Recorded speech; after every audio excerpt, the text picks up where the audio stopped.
Assalamualaikum warahmatullahi wabarakatuh. Saudara-saudara sekalian, selamat bertemu kembali dengan aktivitas perkuliahan kita dalam membicarakan tentang ilmu kalam. Dan pertemuan kali ini kita coba bahas mengenai satu kelompok terakhir yang ada di dalam topik aliran-aliran klasik teologi Islam, yaitu Asy'ariyah, dan kita lebih mengenalnya sebagai salah satu aliran yang termasuk ke dalam kelompok Ahlus Sunnah wal Jamaah. Kita akan bicarakan tentang sejarahnya, kemudian pokok-pokok pikirannya, dan kritik terhadap aliran ini serta bagaimana perkembangannya dewasa ini.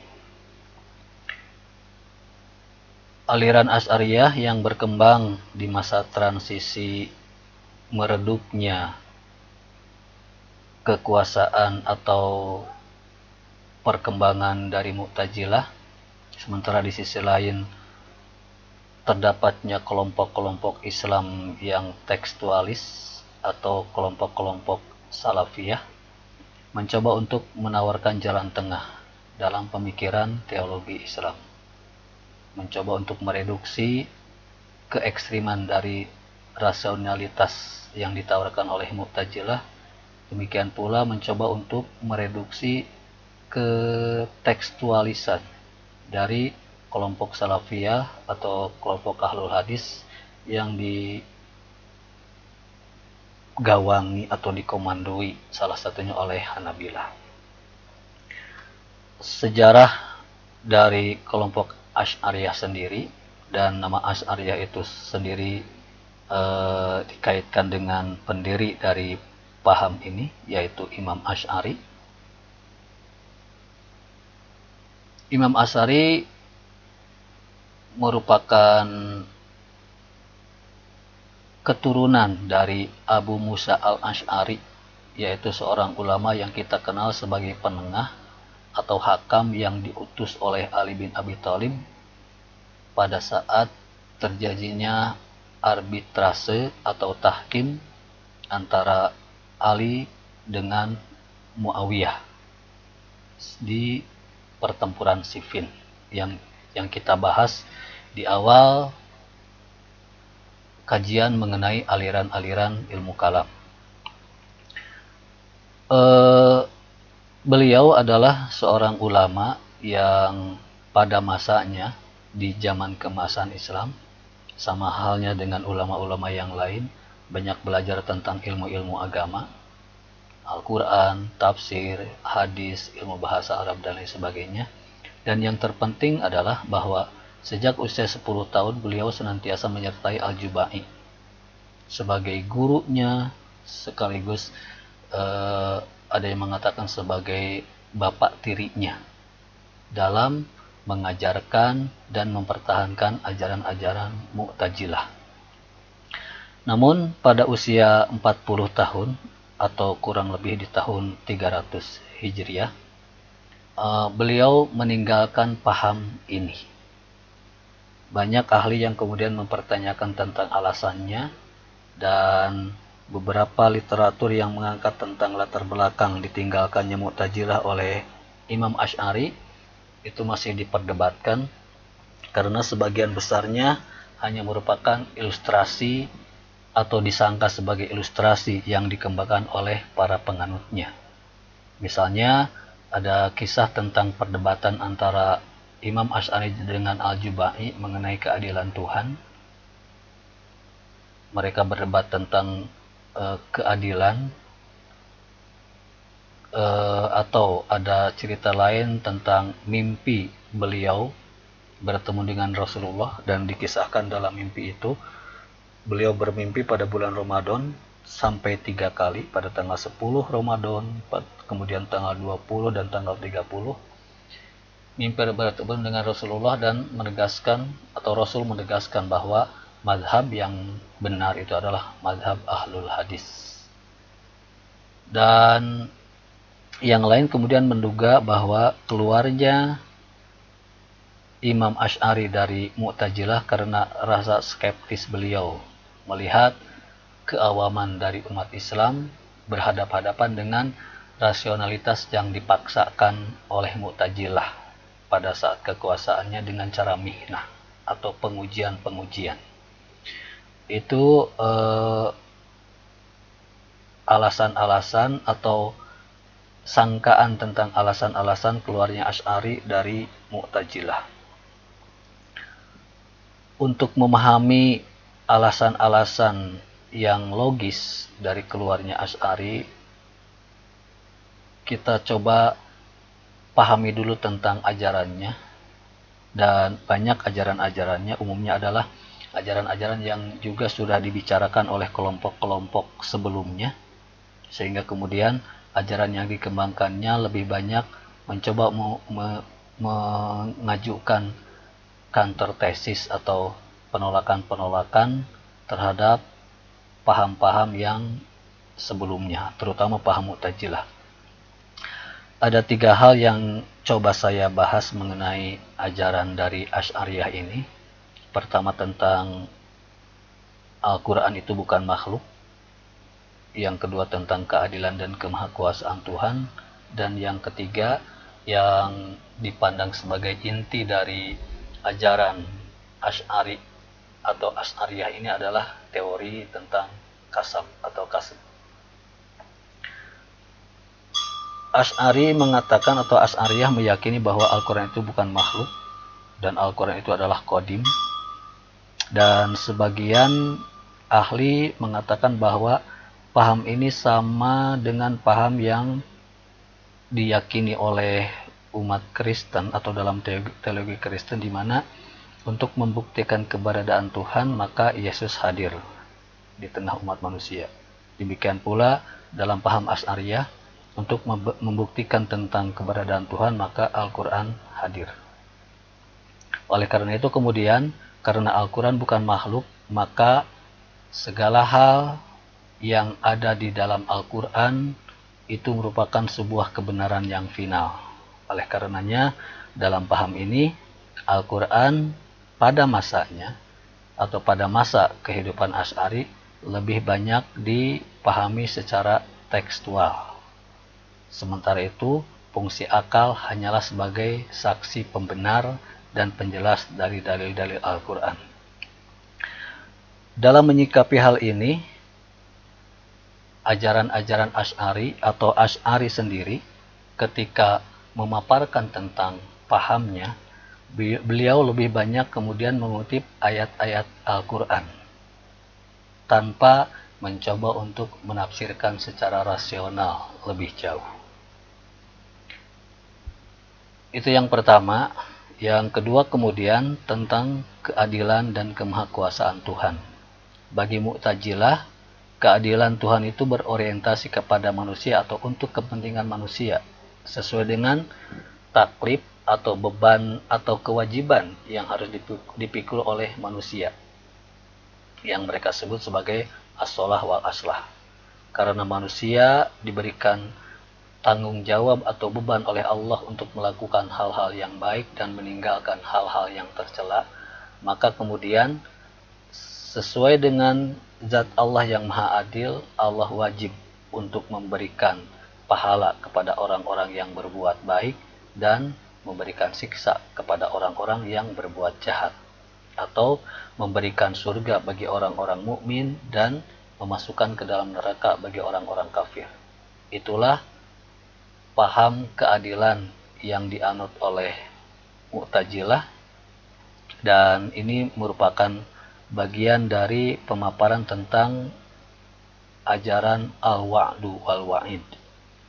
Sementara bagi Asy'ariyah, yang disebut dengan keadilan itu adalah menempatkan sesuatu sesuai dengan posisinya.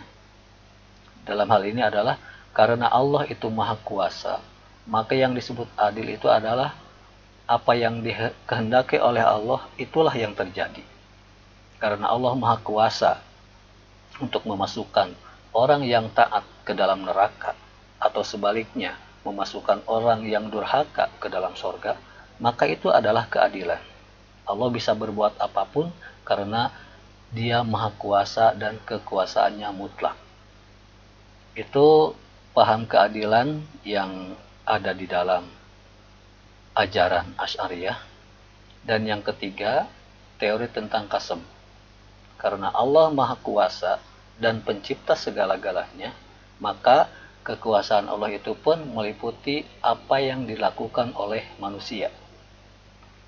Manusia bisa berbuat karena dia diberikan daya oleh Allah. Dan daya itu diciptakan pada saat peristiwa-peristiwa itu terjadi. Artinya, daya yang dimiliki oleh manusia tidak terus-menerus dimiliki, tapi itu ada dan tidak ada tergantung dari iradahnya Allah. Namun demikian, daya yang dimiliki oleh manusia itu sendiri tidak efektif, karena pada hakikatnya yang menjadikan segala perbuatan itu hanya Allah sendiri. Setiap kejadian atau setiap hal yang terjadi pada diri manusia atau pada makhluknya yang lain itu semata-mata atas kehendak Allah. Jika Allah menghendaki, maka hal itu akan terjadi. Namun jika Allah tidak menghendaki, maka hal itu tidak akan terjadi.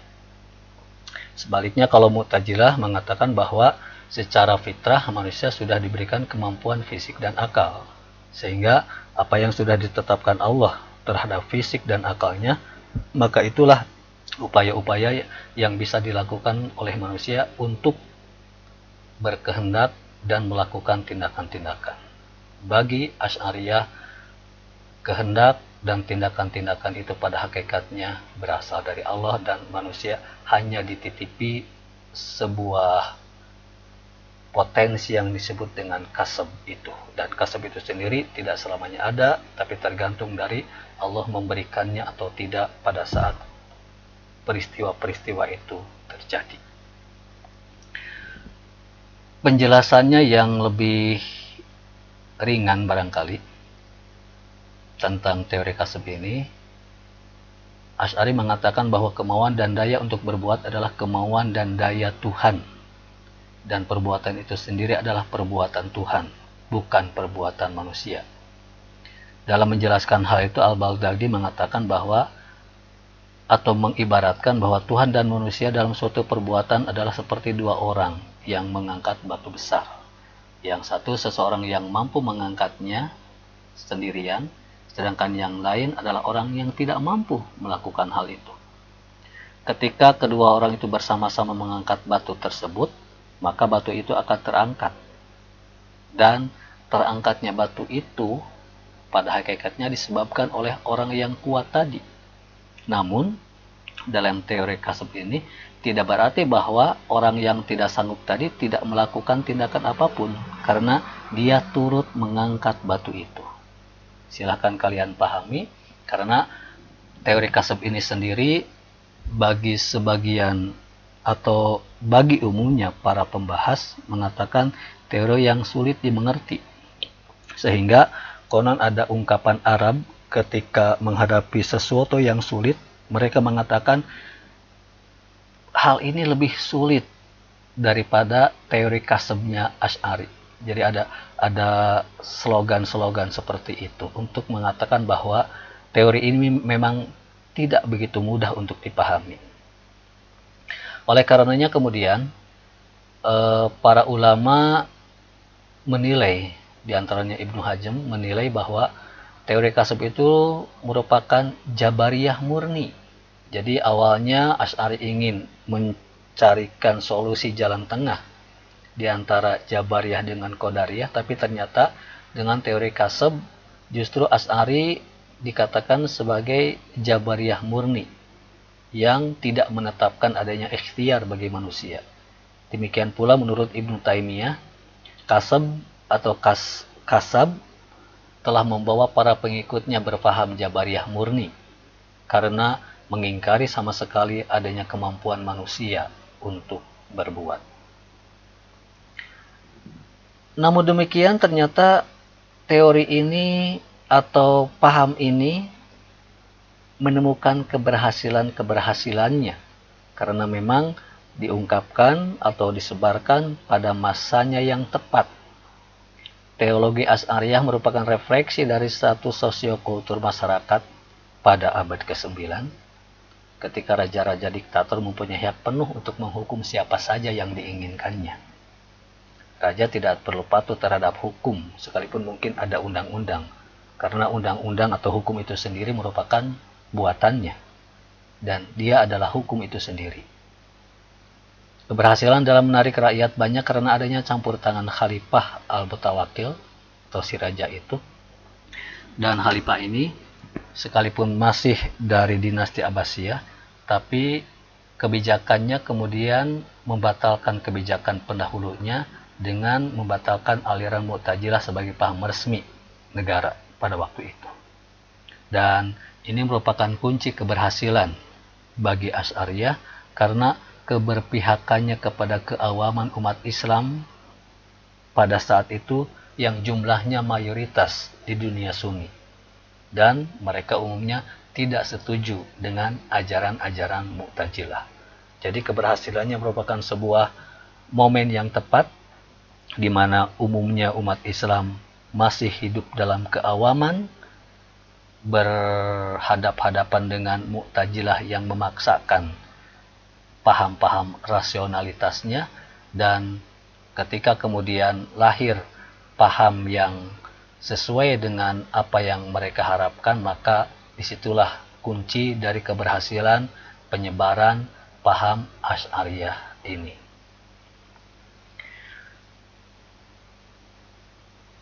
Dan dalam penegasannya atau pengaruhnya, salah satu faktor penting bagi tersebarnya teologi Asy'ariyah di dunia Islam menurut sebagian ahli adalah sifat akomodatifnya terhadap dinasti yang berkuasa, dan ini merupakan konsekuensi logis dari paham manusia lemah dan patuh kepada kekuasaan Tuhan.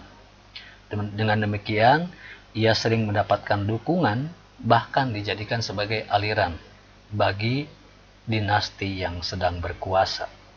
Karena dengan paham ini, maka sebagaimana halnya di awal-awal pertemuan kita dengan Murji'ah misalnya, Murji'ah dijadikan dinasti atau dijadikan aliran yang tidak diganggu oleh penguasa karena memang ajaran-ajarannya mendukung tentang kesewenang-wenangan bagi penguasa. Paham ini kemudian membawa dampak dan pengaruh negatif. Ia telah menghilangkan kesadaran pemikiran rasionalisme dunia Islam, dan itu yang menyebabkan kemunduran umat Islam selama berabad-abad. Bayangkan, dari abad ke-9 hingga kemudian Islam mendapatkan kemerdekaannya di abad 20, sudah sekian abad umat Islam konon ada di dalam keterkungkungan, kebodohan, dan kemunduran, dan salah satu yang melatar belakangnya adalah karena paham yang dianut mayoritas umat Islam, yaitu Asy'ariyah. Wallahu a'lam. Dalam perkembangannya, dan kita tidak, atau saya tidak menemukan pembahasan terkait dengan sekte-sekte Asy'ariyah. Yang ada justru ulama-ulama yang menganut paham Asy'ari ini dari generasi ke generasi justru memiliki andil untuk dapat mengembangkan paham ini sehingga kemudian bisa diterima oleh masyarakat banyak. Sepeninggal Asy'ari, paham ini mengalami perkembangan karena kecondongannya kepada pikiran murni daripada berkutat pada nas-nas yang zoni. Dan itu merupakan sumbangan yang berharga yang dilakukan oleh ulama-ulama Asy'ariyah, diantaranya Al-Baqillani, Al-Juwaini, dan yang kita kenal Al-Ghazali. Al-Baqillani merevisi teori kasem bahwa kasem itu adalah pemberian kekuasaan kepada manusia oleh Tuhan. Dan dengan kudroh atau kekuasaan itulah kemudian manusia mampu berbuat. Tapi tidak seperti, lagi-lagi tidak seperti halnya Mu'tazilah, di mana kekuasaan manusia itu merupakan sunatullah atau fitrah yang selamanya ada. Menurut Al-Baqillani, kudroh manusia itu bisa ada, bisa tidak, tergantung dari Allah menghendaki untuk memberikan kekuasaan itu atau tidak. Pada saat Allah memberikan kekuasaan, maka manusia bisa melakukan tindakan-tindakannya. Ketika tidak memberikan kekuasaan, maka manusia tidak bisa melakukan tindakan-tindakannya itu. Kemudian,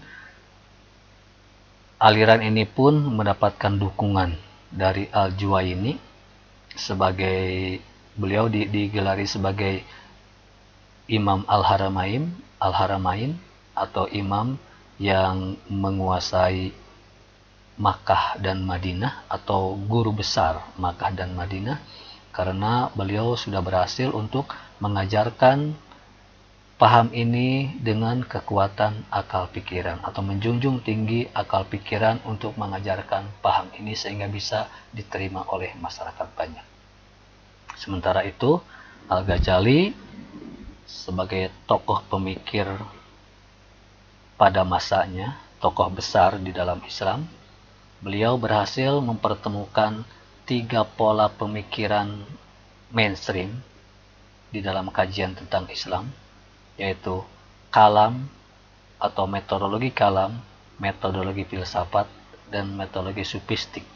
Sehingga dengan meramu 3 mainstream metodologi itu yang tercermin di dalam karya-karya besar beliau kemudian mampu menjawab atau membicarakan tentang persoalan-persoalan yang ada. Dan dari situlah kemudian karya-karya beliau menjadi referensi bagi ulama-ulama Asy'ariyah terutama, atau ulama-ulama Islam pada umumnya hingga saat ini, dan beliau digelari dengan Hujatul Islam atau pembela Islam. Itu barangkali yang dapat saya pahami dari paham Asy'ariyah ini.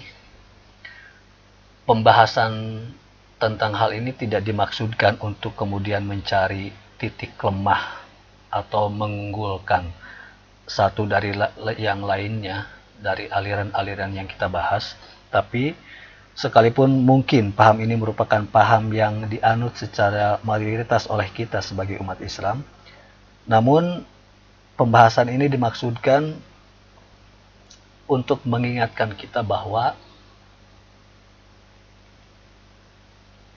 ajaran-ajaran agama yang kita anut pada hari ini, pada hakikatnya itu adalah pendapat-pendapat. Oleh karenanya kemudian saya mencoba untuk mengutip pendapat seorang imam besar dalam fikih, yaitu Imam Syafi'i. Beliau mengatakan kurang lebih ketika beristihad, inilah pendapatku, di dalamnya ada kebenaran-kebenaran.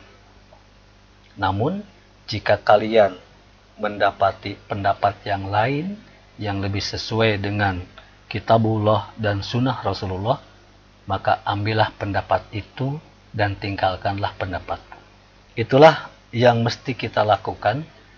Jadi kita berislam dengan meyakini bahwa kebenaran-kebenaran itu dari Allah, tapi juga kita dianugerahi oleh Allah akal pikiran atau kecerdasan, sehingga kemudian kita bisa bertindak secara rasional, mana yang dapat kita lakukan, mana yang tidak dapat kita lakukan, atau mana yang dapat kita ambil dan kita tinggalkan sesuai dengan situasi dan kondisi yang kita jalani hari ini.